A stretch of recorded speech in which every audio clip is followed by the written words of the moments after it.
we need one thing to really help us with imagination. I think that's humility. We need to be comfortable with the fact that we do not have the answers for the future. We do not have a clear picture of the future. We have an idea of what the future should look like if we get everything that we want right now.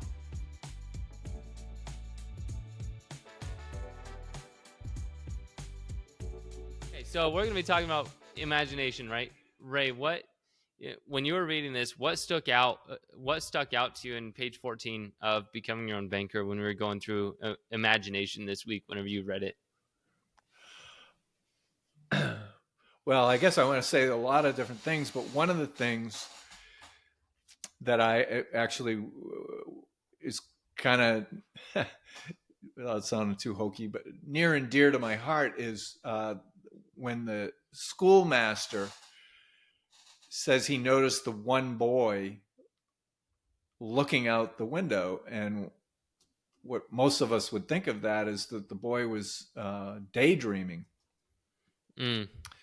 And I just remember when I was a kid, I grew up in a schoolhouse, big brick schoolhouse that had these enormous windows. They were bigger than the teachers, you know. They were just enormous windows, and looking out those, you know. And then the teacher would always scold you, "Hey, get your attention back here," you know. But that ability to daydream and wonder and imagine, just think about it, reason about it, that was just so refreshing in that story. I remember the first time I ever heard about it, read about it. That was what stuck out in my mind. And every time I hear that, I can put myself back in the school building when I was like 6 or 7 years old. I'm sitting at the desk looking out, wondering, using my imagination, just thinking about things. And now, these days, we've come full circle, and we know now that's where a lot of creativity comes from. Is imagination. And yeah, so I would say that was one of the big things that jumped out at me. And also I would say too that the boy figuring out the numbers, you know, folding the piece of paper and all of that, and the mention that you cannot change this fact, that it works all the time. It is a law of nature that you cannot change. And we also mentioned on this page of imagination that Nelson Nash mentions that there was a time when some senator wanted to change the value of pi, which is insane. Yep. He wanted to make it easier. You know, it's too convoluted. You know, it's too difficult. Just because something is difficult, you think you can change it. It's crazy. You know, is it difficult to understand IBC? No, it's like the simplest thing in the world if you can get out of your own way and let your mind imagine what it could be. You know, even if you think you understand it, you can continue to learn. And prior to us turning on the camera, we were talking about just that. So what about you? What was your favorite? What was the big thing that jumped out at you? Just the applicability of imagination. You know, he starts the page off with Albert Einstein's quote saying imagination is more important than knowledge. And it just made me question once again, why would the smartest guy out there, why would he say imagination is more important than knowledge? And I started going through more and more, like, what is behind imagination? Why is it so important? What breeds imagination? And then I was thinking about that story with Carl Gauss, you know, the boy in the school. And there were two things that were that happened. There was the stimulation or the obstacle, right? There was a problem that needed to be solved, and then space was given to them to answer that problem. Now, the teacher or the schoolmaster was just trying to get them all to shut up, right? He just wanted a little bit of space to think, and I can totally relate with that, having kids, 3 kids under 5 and about to have the 4th one here in a month or so. And you could tell, I'm like, okay, what do I need to do to just get these kids to be quiet so I can think for a few minutes? And that the problem that he provided them was add up all the numbers between 1 and 100. And there's your obstacle. This, all of a sudden, there is something that needs to be figured out. And you can go through the process of figuring it out the right way.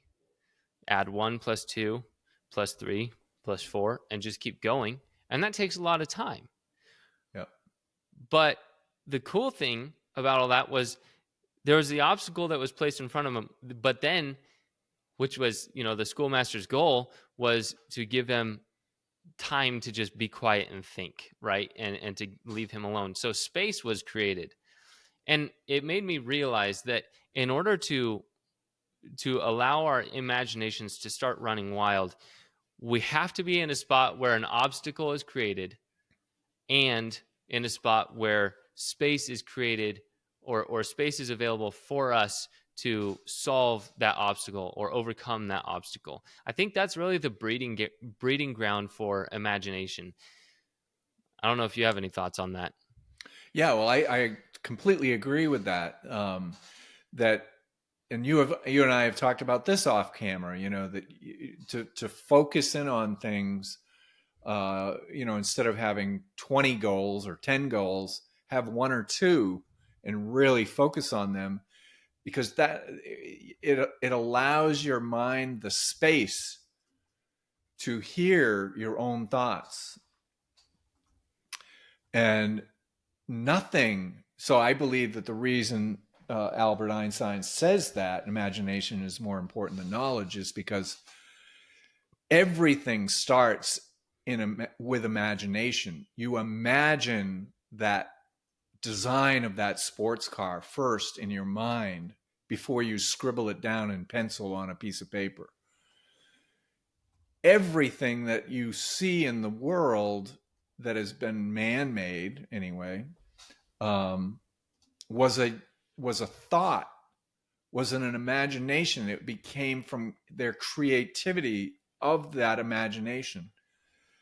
And if you don't have that first, it doesn't matter how much knowledge you have, because you don't have any knowledge about this necessarily, because it hasn't even come to fruition. It hasn't even got down on a piece of paper. So what you're saying is imagination is the discovery of a fact, and knowledge is the understanding of a fact that's been discovered. That's a good way to put it. Excellent way to put it. So once you have the drawing, or it could be a house, it could be any number of things. You have it written down as to how you want it to be. You have visualized it. Then you bring in the knowledge to how to create it, actually bring it into our world.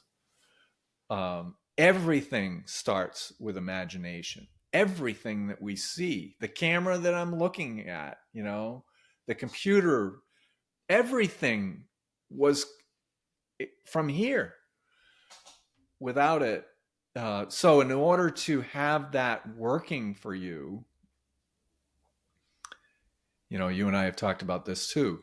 You have to slow down. So the young boy gazing out into whatever he was looking at out the window, it wasn't what he was looking at that was important. It was that it gave his mind the space to really think about the problem at hand. And it probably just dawned on him because of the way his mind worked. And it was like, oh, this makes total sense. And he just did it. And here's the number. See you later. And then he goes off and becomes one of the more brilliant mathematicians of his time. Yeah. So, yeah. Yeah. Another thing I was thinking about, sorry to cut you off. Another thing I was No, that's thinking okay. about That's okay. was imagination is basically thinking outside the box. I didn't even look up the definition of imagination, which I probably should have preparing for this meeting, but I feel like imagination is thinking outside the box. The box is what's known, right? We got to go outside that box, and that is imagining. And so then I was thinking, what kills imagination?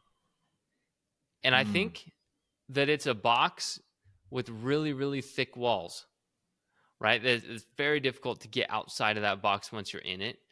And then I kept going down that path. I'm like, I don't know, because there's boxes that have really thick walls that we could still get out of, right?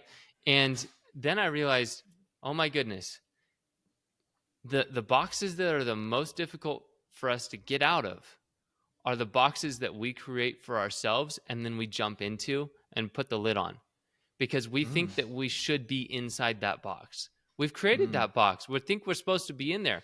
A box that someone else creates for you, the problem that the schoolmaster created for all those school kids, that was a box. He said, this is, you need to do this, and obviously this is how you do math. So that was a box that was created. Carl Gauss was put in that, and very easy. Let's just get outside the box. How can we deconstruct this thing and figure out the solution as quickly as possible? But if Carl Gauss created the box, would he have had the same thing? No, he probably wouldn't have. He would have probably gone through that same process that everybody else does. And I think when Nelson was talking about infinite banking being an exercise in imagination, reason, logic, and prophecy, I think he had a good understanding that we have to get out of our own way, and we have to not shut ourselves in our own boxes if we are going to grasp the power of infinite banking. Yeah. Yeah. Yes. Completely agree. And we're kind of we're talking about imagination, but we want, obviously, because of the subject matter of where we want to bring bring folks that are listening, is to create an open mind, an open space, like knock down one of those walls, even if you think that wall has some value, that you have some understanding about IBC, knock it down anyway, and be open to letting other information come in. And certainly, there's no shortage of information. Right. Some correct and some incorrect, but being able to decipher between the two, to give yourself that space and time to, for yourself, talk to different people, maybe until you feel like you're talking to somebody that does know, to take you, because when you the other thing, I think that when I think about the thing about around imagination, that he brought this up, was to imagine. So say you're 10 years down the road into IBC and you have 1, 2, 5, 10 policies. Let your imagination go as to what your life could be having all these policies, or having this much control, something you may not have ever had, that you can create your world and to visualize where you want to go and use your imagination to do that. The other thing, go ahead. No, you go for it. I just wanted to quickly say, when I think about the word imagination, what do I think of? I think of Disney. Yeah. I always think of, because I have kind of some secondhand connection to it. My brother's spent most of his life working with Disney, and so there's a connection there. And so I always think of Disney. I've been there so many times; it's crazy. But anyway, yeah, talk about imagination. I mean, they have a one of their themes is you walk into it, it's all about imagination. It's about creativity. So, Mm-hmm. yeah. What were you going to say earlier? I interrupted you. I was going to ask if it's fair to suggest that oftentimes our goals that we set for ourselves in the future can still be within our box, the box of knowledge, right? Would you say that's fair to say that Yeah. goals aren't even necessarily a product of your imagination? Yeah. I could totally agree with that. Yeah. Yeah. Yep. I could say that, sometimes your goals are goals that other people have placed for you. Hmm. Yeah. Um, and your goals are goals that you think that you should have because you just think you should have them. Right, because that's Uh, what society says is important to go get, right? yeah. Yes. Yes. Um, that, so, there's another thing. I've mentioned this to you as well. Another thing that I do, it's called the blueprint process. And that whole thing is about people discovering the gifts that God has given them when they were born. And understanding that those gifts are unique to each individual. And if you know that and have the belief and confidence in yourself and let your imagination go, what would you love to be doing in your life? What would you love? And I think your true goals come out of that. So how does infinite banking help with that? Well, it releases you. It can over time. It doesn't happen day one or year one, but in time, you become freer and freer because you have more control. Well, you have control of a larger pool of capital, which in this world that we live in is necessary. Now, if you were in the jungles of Africa, there would be another type of capital other than what we use today as capital, meaning money. Mm-hmm. Not the same thing, but anyway, that to me is what you're ultimately. What are you coming and using IBC for? You're in my family or my life. I'm using it to create more freedom. What are you going to do with Free. that freedom?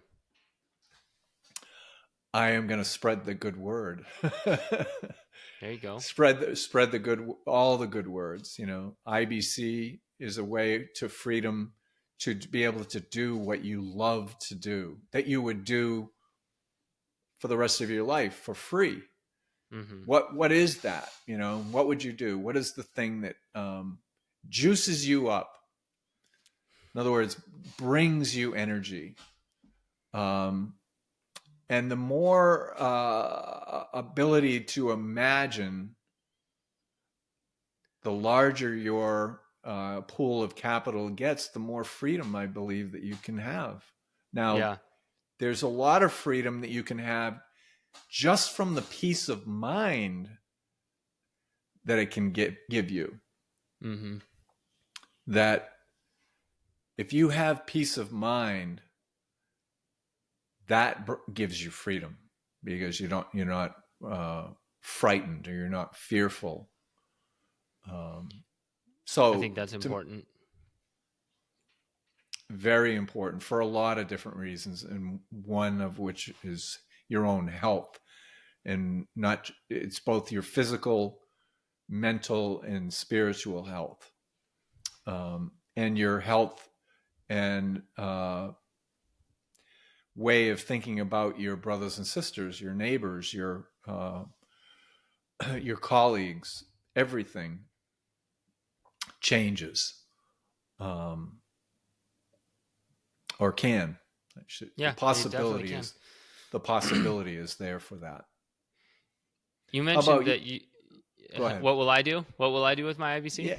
Yeah. What does it do for you?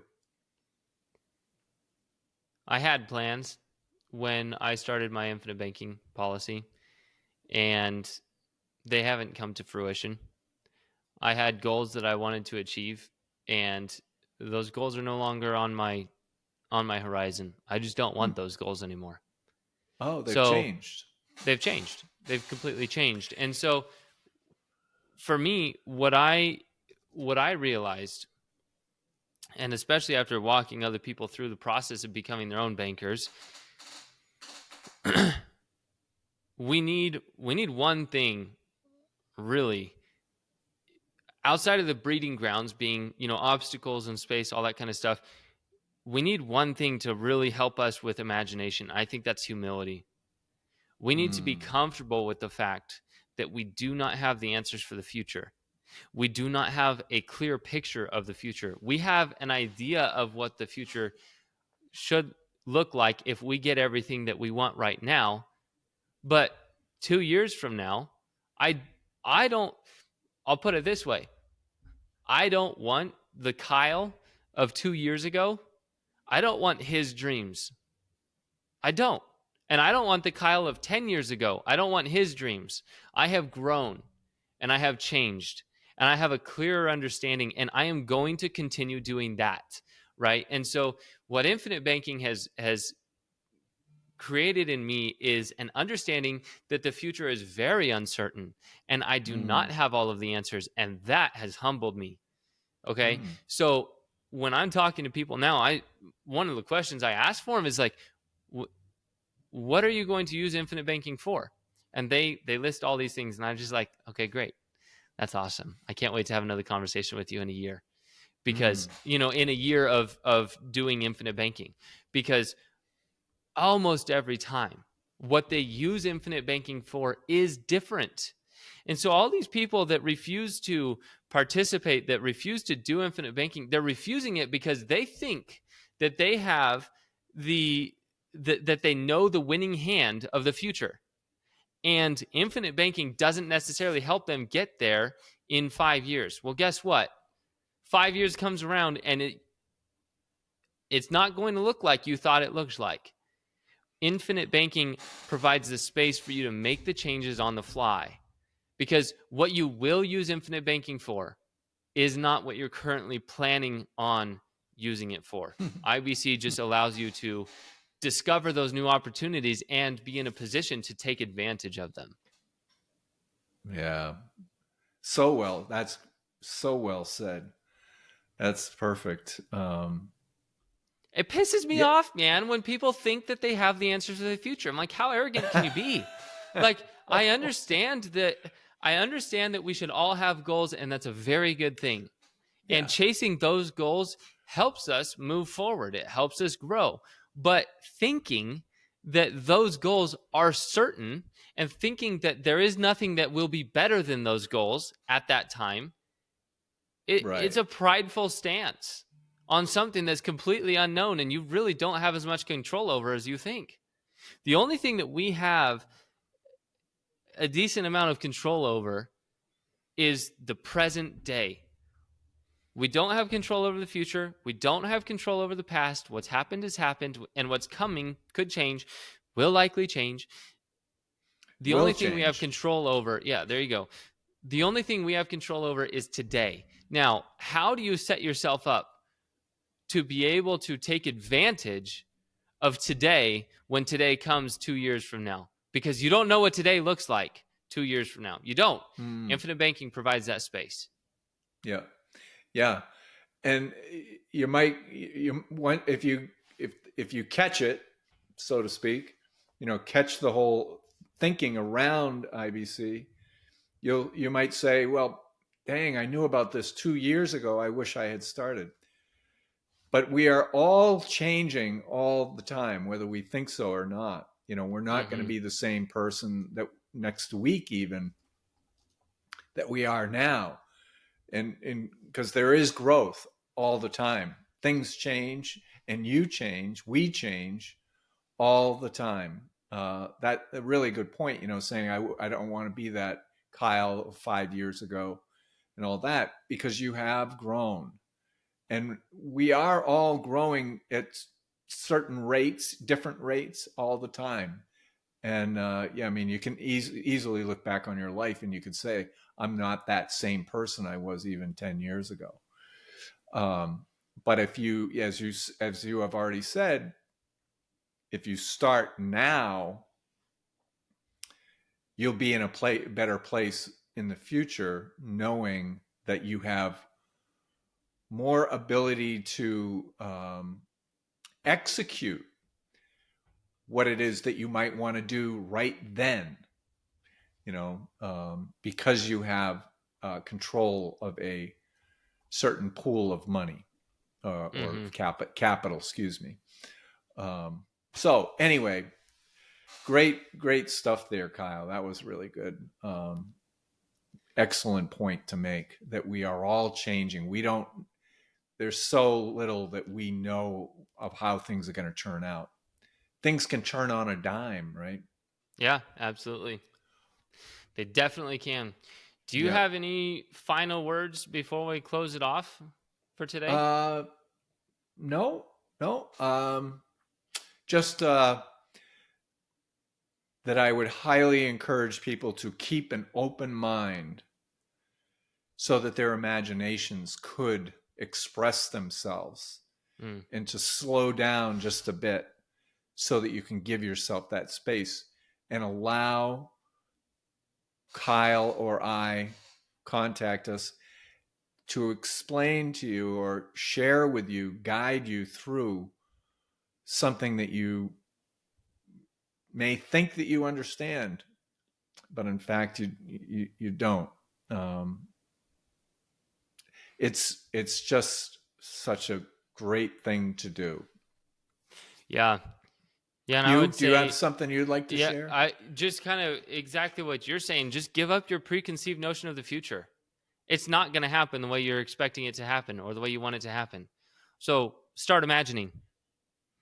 Yeah. That's it. Easy peasy. Open mind. Yep. Don't listen to me. Listen to Albert Einstein. He's the one that said it. Imagination trumps knowledge every time. Nelson Nash said it. People have been saying this for a long time. So stop thinking that the future is what you want it to be, that it's going to come to fruition. Stop doing that. Start imagining. Enjoy that. Start imagining, and you'll realize. Look back into your past also and realize how different you are today from how you were 4 years ago or 5 years ago, and just apply that to the next 4 or 5 years, and just think, what do I need to do to be ready for whatever comes? Am I doing what's necessary right now to be ready for whatever comes? Not what you think will come, but whatever, right? Comes. And that's an awesome place to be. Like you said, Ray, keep an open mind. Keep that open mind. And, we sometimes think that where we are in history right now, we're living this life and things are different now. People are different. Times are different. All this kind of stuff. And actually, it's very much the same. Humans are very much the same. I'm reading a book right now where I'm reading about a guy that lived almost 2,800 years ago, before Christ. And he's talking about the same stuff. People are concerned about the same stuff. And it's almost 2,800 years ago. Who is it that you're reading about? Confucius. Oh, okay. And he's saying that, he was, people still quote him, right? He was telling they called them disciples. And there were a number of them, hundreds of them. And they're all asking the same questions. And he's giving them the same answer, just in different ways, because he understood who they were. It's the same stuff, and that's what's so mind-boggling. to me. He's talking about government. He's talking about money. He's talking about family, and he's talking about how we should be. And it's the same stuff. It's it's not the principles of the thing, the law of this example in the book of imagination. You can't deny it. It's always been there long before this young boy discovered it. It was always there. Just like understanding IBC, the understanding and beautiful way that this functions has always been here. I mean, the concept of life insurance, before they even called it life insurance back in Egyptian times, it's always been around, and it's the same, and people are trying to accomplish the same things. It's just beautiful, I think. Yeah. Well, thank you, Ray. Appreciate Thank it. you, Kyle. Great conversation. You guys keep imagining. Just do it. Keep imagining. Don't lock yourself in your own box, because that's the hardest one to get out of. Go find yourself some obstacles. Start imagining ways to provide solutions, and keep on growing. Thank you for joining us on the Sound Banking Podcast. If you're listening on YouTube, make sure to like and subscribe and click on the notification bell. Otherwise, join us on Apple Podcasts and Spotify for more content.